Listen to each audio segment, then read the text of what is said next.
I made $890 in my first month as a monetized YouTuber, and I did it with less than 100,000 views. That's almost $1,000 a month just from YouTube's Adsense, but my goal is to hit $10,000 a month. That's it, we can all go home, pack up your bags, have a nice, no, I'm just kidding.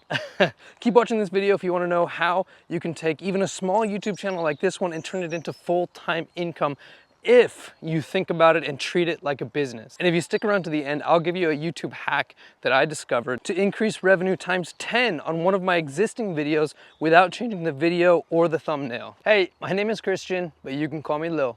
First of all, before we jump into my YouTube analytics, this is not some weird flex. I've been asked by a number of you how much YouTube is paying me, and I'm just gonna disclose my full analytics. I'm trying to be as open and transparent as I can be, while also revealing my strategy for making more money with Adsense. If I can be the reason that you start a YouTube channel, if I can be the reason that you make more money with an existing one, that's what I consider a success.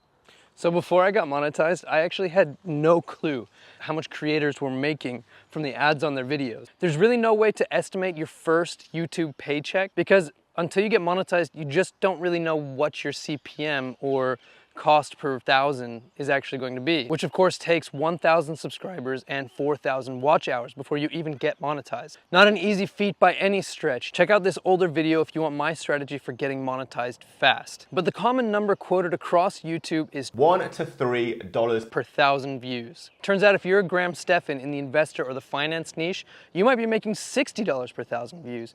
If you're a Shelby Church or a vlogging/lifestyle channel, you might be only making $4 per thousand views. And if you're a kids channel like any of these right here, you might be making a paltry 7 cents per thousand views. Imagine working hard enough to get 1 million views and you get $70. I was in Turkey last week and I talked to this guy who said that he wanted to create a kids channel to earn passive income on YouTube. And I don't know, I didn't have the heart to tell him about the crazy low CPM. And last but not least, I just wanted to show off this brozif who claims to be making $150 per thousand views. So you can see this is how much I've made all time. My views times $150 equals $1 billion. The primary way that YouTubers, or at least small ones like me, make money is with something called Google AdSense. You know that little 5-second countdown timer that everybody just begs to go away? Oh, God damn. Those numbers I quoted above are their creators' respective CPMs, or cost per mille. CPM is the cost to advertisers for their ad to show up 1,000 times. Now this is where other YouTubers usually stop explaining things, but I think it's worth telling you exactly how advertisers spend on ads. Because if you're gonna see YouTube as a business, you need to treat it like a business. If you're gonna start a burger company, for example, and you know how to make a great burger, but you fail to understand the business side of things, your business will probably fall apart eventually. It's exactly the same with YouTube. You just might know how to make a great video, but if you don't understand your advertisers and you haven't thought of any other ways to turn a profit, your YouTube channel will probably fail, or at least fail to meet your goals. You need to have a whole YouTube strategy together and be ready to jump on multiple streams of income. Okay, now you know the importance. Really pay attention to this next part. By now, most of us are probably familiar with Adsense, but this right here is Adwords. It's actually exactly the same thing as Adsense, but it's on the advertiser side of things. Every advertiser gets their own backend and the ability to create ads. Now, if I'm an advertiser, I'm going to pick my ad. I'm going to pick the people that I want to advertise to. Bro, this is dope AF. I'm going to go to lilassistance.com. Maybe I want to target Call Me Low subscribers because they are the smartest and most beautiful people in the world, with an ad for my virtual assistant service. If you're looking for a virtual assistant to run your business, to help you create digital assets or passive income, to help you generate hot leads, or literally anything else that can be done from a keyboard, Low Assistance is where it's at. And here's exactly why the amount of money a YouTuber makes per 1,000 views varies so much. As an advertiser, I'm gonna target the people who are most likely to buy what I'm selling. And since this is actually a pretty interesting and important topic in its own right, the average CPM in the United States is $13. Looks like Canada is about $14, UK is 14, Finland's 15, Sweden's 18, and it goes all the way up to $39 in Germany and $43 in Norway. With also surprisingly 25 in Algeria and 30 in Moldova. And it goes all the way down to a single penny per 1,000 views in places like Hungary and Georgia. And the reasons that the CPMs might be so high can vary, but it could be a combination of the disposable income of the local residents with the amount of content in their language. If you're a YouTuber and thinking about how to increase your CPM, it's not a bad idea to target these people. Advertisers targeting the United States or American channels can expect to pay an average of around $13 per 1,000 views. If you take a look at that same number in Mexico, for example, it's more like 21 cents. An advertiser is always going to think about how they can get the best return on investment. And on the flip side of that same token, even two Americans can be targeted totally differently. Someone selling a house might be willing to spend $100 per 1,000 views, or CPM, which is really, really high, to target only people who are ready to buy a house. I mean, let's be honest, they make a lot of money on the sale of that house. But it's not gonna make a whole lot of sense for them to target some random influencer cooking their grandma's famous spaghetti recipe. They're gonna target videos and people more clearly interested in real estate in the exact area that the house is located. I'm sure this isn't news to you, but every time you watch a video, you are targeted. YouTube knows a lot about you. Your age, your location, whether or not you're on vacation, your search habits, your parental and marital status. These attributes and many, many more put you in thousands of advertisers' targets at any given time. You'll even shift between targets depending on the video that you're watching right now, the ads you've already seen, the ads you've skipped, your most recent history. Whichever of those advertisers bids the most for your view on that video at the exact moment that you begin watching gets the ad spot. So nobody can tell you exactly how much a channel is making, but just to give you a general idea, advertisers in the investing niche might be spending $15 to $30 per miles, per 1,000 ad impressions. In the beauty industry, that number might be more like $7-ish.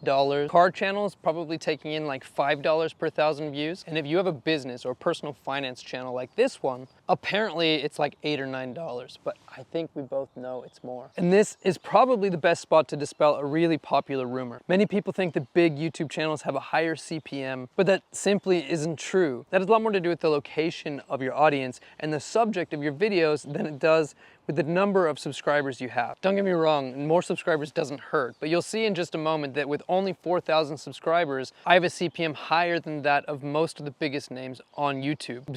A few days ago, I used the above information to hack my CPM. It was actually really simple to increase it by 60%, but I'll go further into that a little later. For now, if this video is giving you some value, please go ahead and click that little thumbs up. I know you've been meaning to and you probably just forgot, but it really helps give me a huge boost in the YouTube algorithm. Okay, so very importantly, everything that I told you above does not equal how much a YouTuber makes. So if CPM is the amount that an advertiser pays per 1,000 ad impressions, RPM, or revenue per mille, is the amount that a YouTuber actually makes. This is lower than CPM because right off the top, YouTube takes a 45% cut. For one reason or another, there may be people who see your video without being shown an ad. RPM accounts for this and CPM doesn't. Okay, it's time. Let's jump into my analytics. Jump to Analytic. Matt. That is the worst idea I've ever heard in my life, Tom. My first monetized month started on January 26th, 2022, which was my first full monetized day, and it goes through February 25th, 2022. During that period, I got 86,000 views, 8.4 thousand watch hours, 2.1 thousand subscribers, and most importantly, $886.94. My average CPM was $21.40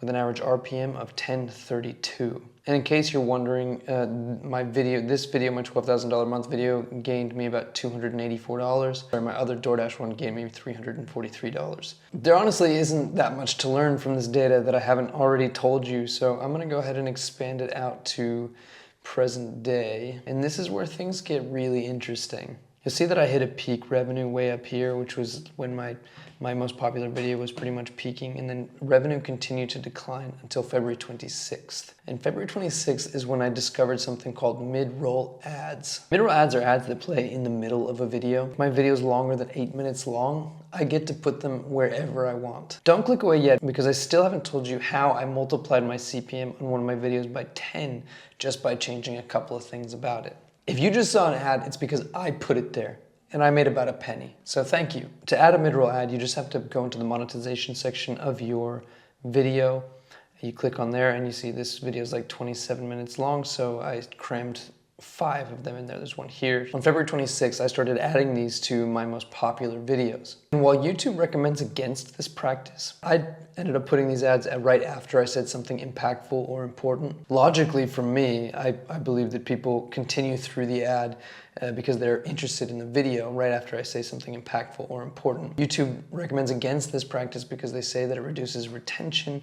But crucially, it did not decrease my retention nor my viewership. Both have actually increased since I started doing this. So are you ready for the big reveal? On February 26th, my average CPM up until that point was $21.40. I put mid-roll ads in all of my most popular videos. My CPM has since steadily climbed and it's now sitting right around $34. That's a 60% increase in revenue before we even start talking about increasing views. But now let's take it one step further. I published a delivery driver frequently asked questions video back in January. It's since received 7.4 thousand views. But from a revenue perspective, it's been kind of a flop. It's sitting right now at just under $50. It had a CPM hovering in the $2 to $4 range. Now, some people would call that normal, but as you've seen already, a lot of my videos have 20, 30 or more dollars as their CPM. So I really wasn't happy about it. I've been deathly afraid of touching the title, description, and keyword of my most popular videos for fear of ruining them, getting rid of all the traffic. You touch that description and I will grind your bones into dust. But I was in Turkey last week. I opened up my analytics in the hotel and I told my wife, these videos have really similar subjects, this one and my $12,000 a month video. But the Q&A is only making 10 cents a day. Why is this video's CPM so low compared to my other ones that are really similar? So I spent some time to study the differences and I decided to take the risk of changing a few keywords and the description. With my knowledge of AdWords and Google's bidding system, I decided to make this video's title and description focused on one of the questions that I answered in particular. Can you make DoorDash full-time or is it just a part-time job? Is it better part-time versus full-time? Those are kind of along those lines. I removed all references to terms like Q&A and FAQ and I replaced them with references to money. And oh boy, did that make a difference. Take one look at this graph and tell me how good I did. My CPM shot up from $1.58 on March 13th and all the way up to $60 on March 16th. Now, full disclosure, it's since settled back in the $30 range. But still, that's way better than it was before.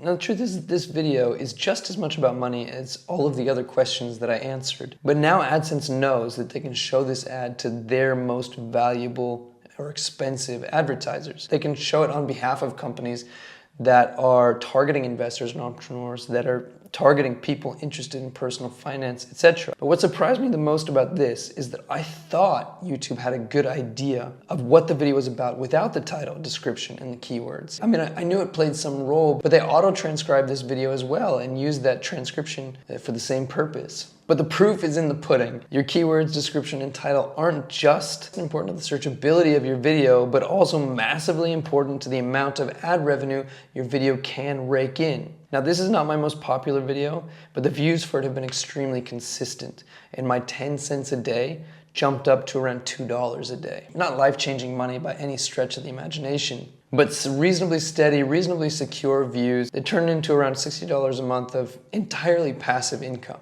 I'll definitely call that a win any day of the week. Wrapping up my analytics here, with only 4,000 subscribers, I'm currently earning an average of about $37 a day from Adsense, which might not sound like a lot, but extrapolate that to a full year, and we're talking 43.5% of the median income of an American. It's reasonably easy to see how this could turn into real full-time income by itself. But in my opinion, you're leaving money on the table if you're not thinking about multiple income streams as part of your YouTube strategy. If you've followed me before seeing this video, you know that I have another income stream directly tied to this channel. It's called Little Assistants and it's a virtual assistant agency. If you want help running your business, creating passive income, or even outsourcing your own job as I did back in 2014, go check it out here. I'll leave a link in the description. Even if you're not sure about it yet, just fill out the form. We can start a conversation. If you think about YouTube as a business, even with a very small YouTube channel with as few as 4,000 subscribers, you can make a full-time income. Of course, it's difficult and there are risks, but that's just business and the rewards are infinite.